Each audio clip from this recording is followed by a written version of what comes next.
Help us understand, why would this land trust be a problem? Why do people think if a land trust is established, that it's somehow going to undermine Washington Shores? First of all, it's not a land trust. There's two different things on the table. It's called a community land trust, and the key word is community and the involvement in the community. But what people need to understand is, when we did our research, we didn't say we were against community land trust. We said we didn't feel like this would be the appropriate take on this property. We felt like we could do something better for affordable housing. But it goes back to what people need to understand, is that we've heard so many promises from the city that you have to be cautious, because they have experimented on Paramore with the revitalization, but revitalization really was revitalization equal gentrification. So are we seeing the same tactics now being used in Washington Shores and in other communities of color? Yes. It's going to bring jobs, this is great for you, it's the same old narrative. No, look at Paramore and learn from what the city has done to Paramore, and raise the question why you want to come west of downtown, and why do you need to have so much possession of the land? You own 33% of Paramore. So are you the biggest slumlord in Paramore? I believe so. You've done so many different projects that would make people just question, are you incapable to do the proper thing for the community? And I say, you're not incapable, you just don't care about the community. You care about the 1%, the developers. You care about your campaign contributioners. That's who you care about, because your actions speak louder than words. Changing ordinance and policies that make it easy for them to come into these communities and do what they want to do.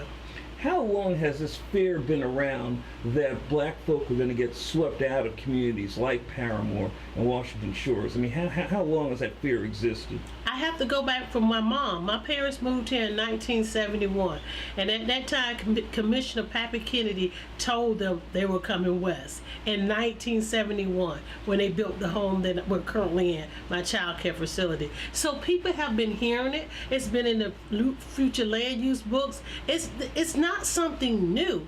We've had elected officials tell us that they're going to do. Even I remember Glenda Hood say, by the time we get to the west side of what they need to do, a lot of the people like Miss Woodley, the late Miss Woodley, and others, they'll be going on to glory.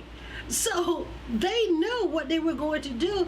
And you need to understand, this is not a new practice. This is happening all over the country.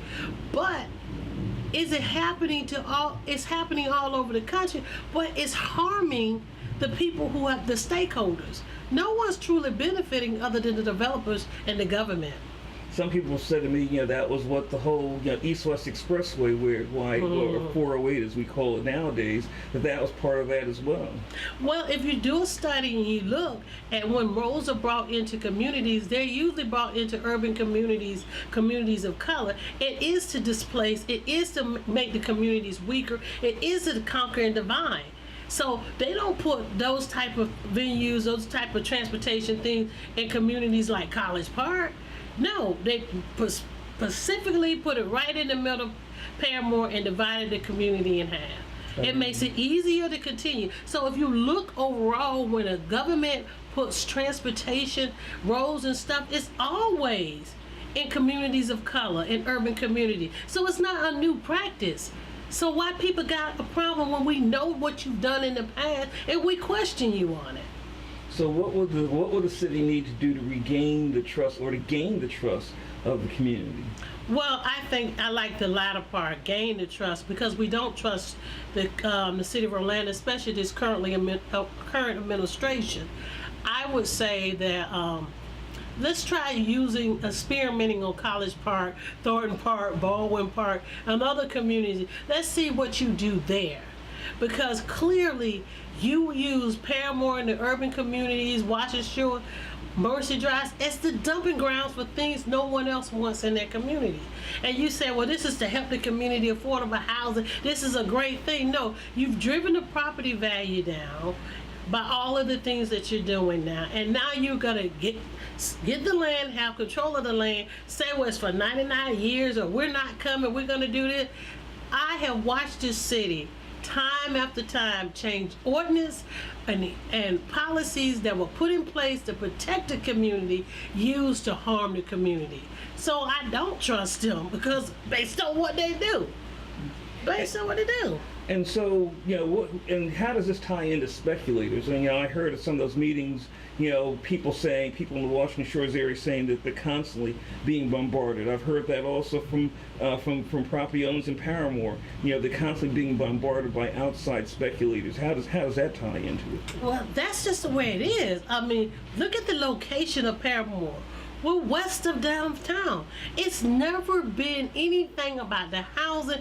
It's always been about the land and the location of the land. That's the value, the land, and what you can do. So the city of Orlando needs to grow. Well, they're not going to go east. They can come west. Well, it's west because mostly urban community, most of the communities of color, income challenged communities, they don't have the voice, they don't have the revenues to get attorneys to fight the city when they violate laws.